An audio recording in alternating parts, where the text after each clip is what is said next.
A federal judge shuts down a request from a former De Pere man who wanted parts of his case re-examined. Ron Vanden Heuvel, who is now in his early 70s and living in Georgia, sent the letter to the federal court in Green Bay late last month. He was convicted of federal fraud in 2018 after pleading guilty.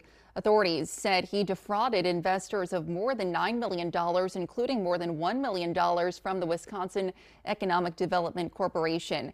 And after promoting plans for a business called Green Box, which he said would turn solid waste into energy.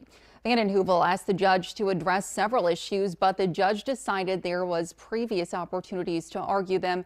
Vanden Heuvel was initially sentenced to 7.5 years in federal prison.